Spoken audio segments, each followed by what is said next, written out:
Association, Oxford Magazine, Pacific Review, the Yale Journal of Humanities, the French Literary Review, Home, Sycamore Review, the Wallace Stevens Journal, and others. His many readings include those given at University College Dublin, the American Irish Historical Society in New York City, and most recently, this past summer at Cambridge University. His poems were selected as semi-finalists and finalists for various competitions, including Discovery of the Nation and the Pablo Neruda Award.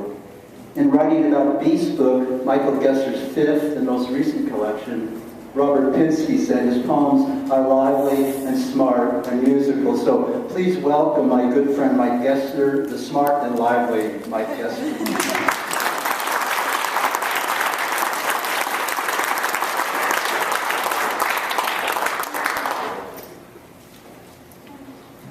Well, thank you, Jefferson, for that generous introduction.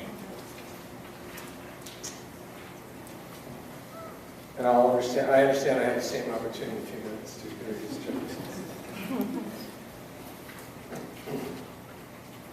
I want to thank everyone who's attended this particular session today.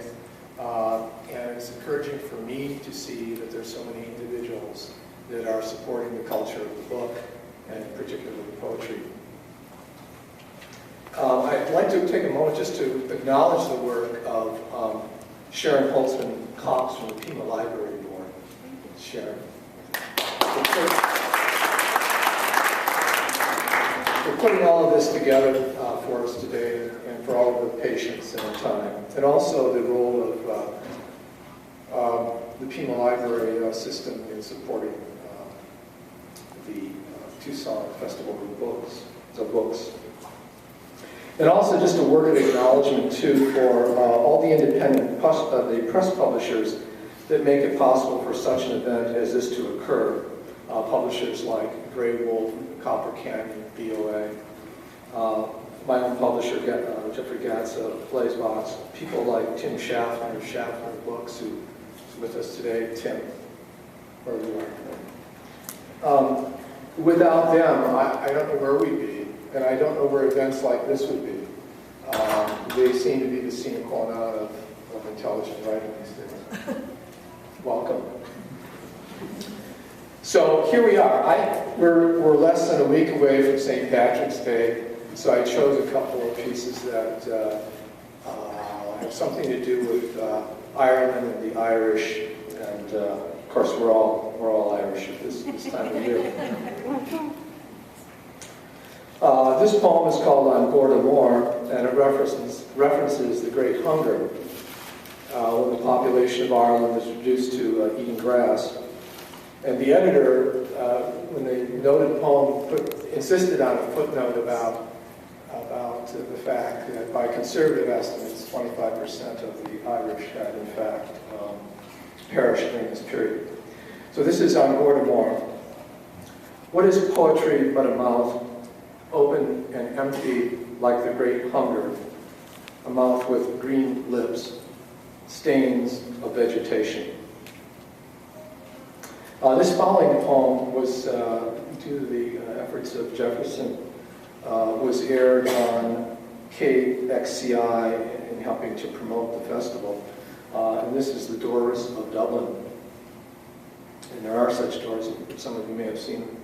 The doors of Dublin are Georgian doors, those facing St. Stephen's Green, heavy and wide, and up cold cement steps, each with a brass knocker, the head of some shining, splendid mythic beast, Circe or Siren or David or Lion about to speak, always a single color, solid and bright, say warm heart red with white trimmed fanlight, night sky blue, cobalt to dawn, or Kelly green, set in coarsest stone, like Dubliners themselves. And the last poem that has to do with the Irish and Irish sensibilities is a poem about, it was written after a visit to Père Lachaise this past summer, that great cemetery in Paris. And we had visited a number of monuments there, and among them was a monument to Oscar Wilde, and it's a 20-ton block of limestone, Devon limestone, that was sculpted into a flying sphinx. Some people disagree with that. They say, well, it's Mayan or it's Assyrian. But the reason I know it's a sphinx is that the sculptor Jacob Epstein, the great American sculptor who had sculpted this piece, based it on Wilde's poem, The Sphinx, which was written near the end of Wilde's life. And in his poem, The Sphinx, Wilde rejects all passion. Passion is blind and it's destructive, and he chooses at the end an alternative. And I'll let you look at the poem if you like. If you're not familiar with it already, to find out what that alternative is.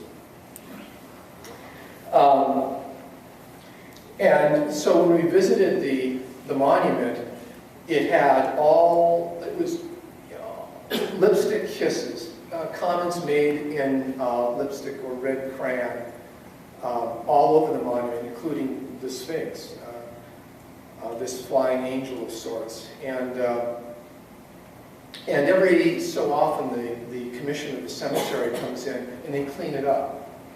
They scrub it all up because they don't like it on there, right? It's, I don't know. And the grandson, Wilde's grandson, calls it graffiti. And so finally what they did was they managed to put up what looks like a glass wall. I'm sure it's some heavy-duty plexiglass or something that surrounds the tomb, the monument, so people won't get over there and what they call deface the monument, which I think is really a tribute to Wilde, quite frankly. So I'm in the process. I've rewritten the poem I don't know how many times. I read it once last December, and then went back and rewrote it again, and it's called Wilde's Tomb. But there's another piece that follows that. It's called Return. So I'm still working on that. Just let me read the follow-up to that, the Return. You stay there for a particular period of time. When a tour group comes in, you have to move off, and so on. So this is called The Return. With the tour group closing in, we left Wilde's Sphinx, where sentiment always is, and followed the Avenue Circulaire to the wall of the Communards, then to a bench across from the cenotaph, broke the baguette and stared as mourners stare. Behind the bench, a grassy hill, and behind it, a boulevard we could not see. But over the tiers of trees, a French girls' choir gave its rehearsal from some high-rise, angled notes folding and unfolding purely on decisions of air. And went on like this for an hour or more, and the repertoire complete, the girls with ribbons in their hair, as if performing for experience for its own sake, bounced downstairs to waiting cars, cafes, and girly affairs. Evening came. What was left but the long walk back, a decanter of wine house red in one of those cafes on Rue Claire. This is another poem of place, and it's from a new manuscript which is in progress. It's called Transversals. This is The Keys of Paris. This is actually as it appears, so it's really not much of an exaggeration at all.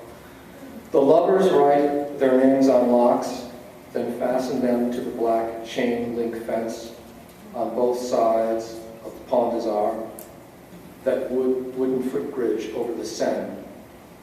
There are rows and rows of lovers' locks.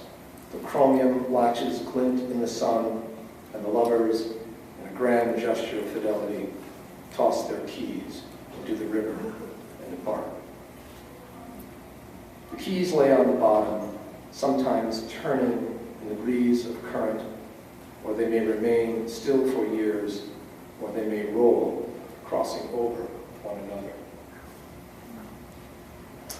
The next poem I'll read is, just give a little background to the poem. It's not really explaining the poem, it's just anecdotal information. It's a poem that is a political poem, and I usually steer clear of those, but this was not the case. And while I was writing it, I started to wonder about the origin of the poem. How does a poem like this come to be? Because what it does is, It examines extreme wealth and the use of extreme wealth, particularly by government, and then also excruciating poverty. Sometimes I forget that I'm from a working class family, and that at one point I worked in a shop that made bomb gauges, and there was no ventilation because the humidity would cause alterations in the bomb gauges. And you could see the metal filings in the air. And my job was a sander. And I stood by a belt like this that went up, and I would sand the parts. But I met a fascinating group of individuals, all of whom were extremely well-trained technicians. They were humorous people. They had all kinds of resources. And their position in that plant was only as good as the government contract. Those contracts usually went 2 to 5 years, and that was it. And they were gone, so I had no idea of the future of those individuals. They weren't represented by anyone. Today, we only have 16% of our national workforce represented by unions. And I was at a labor law conference recently, and that's all the labor law people say the same thing. When people complain to them about working conditions, the first thing they say, well, have you organized? Do you have a union? Anyway, and another source for this poem was that I had been occupied with researching the image of the child worker in popular literature in 19th century Britain. Today, there are more than 100 million child workers between the ages of 5 and 15, 60 million of which work in hazardous and or abusive jobs. So when I visited Paris this summer, I found myself among the poorest of the poor, and I won't tell you how I got there, because that's a whole nother, that's another 5 minutes, and I don't want to do that. The title of the poem is called Place de Vosges. Place de Vosges is an area in France which is probably inch for inch, probably the most expensive, certainly among the most expensive areas of France. And there's residences there. They flank the square by 3 sides. There's residences there that originally were intended for royalty. So this is Place de Vosges. In the oldest square in Paris, in the Marais, a monument is being built, a monument to all the monuments, greater than any, a monument to the culture of invention transformed, a monument grander than the Pantheon, that final cradle built by the masons of the Cruz. It is a perpetual spiral turning ever upwards, commemorating those who made Paris, the Paris of the senses, who maintain it and keep it alive, without which there could not be another Paris. There could not be Lucie Machinaire. And here in the square, there's a spiral of images, of colors unseen for those who put ideas into the geometries of materials, the creators of Lescaut, Le Mercier, Haussmann. Without the labor of the unknown, there would be no Grand Palais, no Grand Étoile, no Grand Boulevard, no Grand Bibliothèque, no Grand Basilique, no Grand École, no Grand Arc, no Grand Jardin, no Grand Menagerie, no Grand Institut, no Grand Académie, no Grand Cimetière, no Grand Tour with its 72 gold names, no Grand Musée, no Grand Cité de Lumière, no Louvre, no Orangerie, no Musée des Noirs, no Sacré-Cœur, no plaque with gold lettering for Apollinaire above the Brasserie, no stone for Elloire, no name on Hugo's door or the door of Gautier, no Batu Lavoir, no 27 Rue de Fleurus, no Sorbonne, no Orion, no home for Dior, Courlet, Vuitton, no Saint-Chapelle. And they, the builders, too poor to live where they build always for others, homes for others, memorials for others. They build and repair and serve and then return by night to districts outside the Paris they build and cannot live. Ceinture Rouge, Muse of Paris. To them in this oldest square in Place de Vosges, their monument will exceed all others and will overshadow the statue of Louis XIII and will draw its energies from the vigor of the builders and from the spirit of the communes and from the descendants of the communards, defenders of Paris. And this ever-moving spiral of murals and colors yet unknown will be seen only by the poor, the laborers who will outlast the Pantheon and the venerable entombed therein. I think I have one or two last pieces, and then I'll be introducing Jefferson. These are lighter, a little little bit lighter. This is a passion bracelet. A friend of mine was accused of infidelity by his wife. He claimed it was her fault for suggesting the passion bracelet in the first place, the one that would re-energize their relationship. After all, it was a balmy day, and they were strolling hand in hand through the mall when they found the stand, and inside the glass case was a bracelet that would change their lives. It was incised with symbols from Atlantis, made of zinc and copper, and tiny magnets to transform those ozone ions. It was all too much, he explained, too much to control. Passion does not know direction, and that is why it is blind. He asked for understanding, sympathy, time. And while his wife was considering late that night, the passion bracelet glowed when he went outside.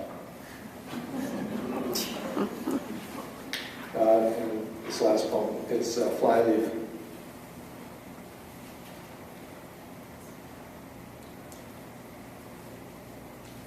Nothing collapses so easily in the fist than this, the onion skin that crinkles, like the sound of the word, creation. It is a twig that bows in the wind and sweeps over the forearm, or the peach that brushes against the peach. And these are found in pages, like being among a feathered crowd of angels jostling in awe toward the next wonder just ahead. It is all around syllables, the talk of the world, trying to fill us with sense again. So thank you.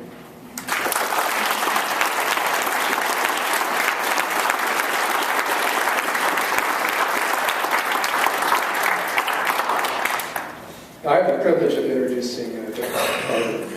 And Jeffrey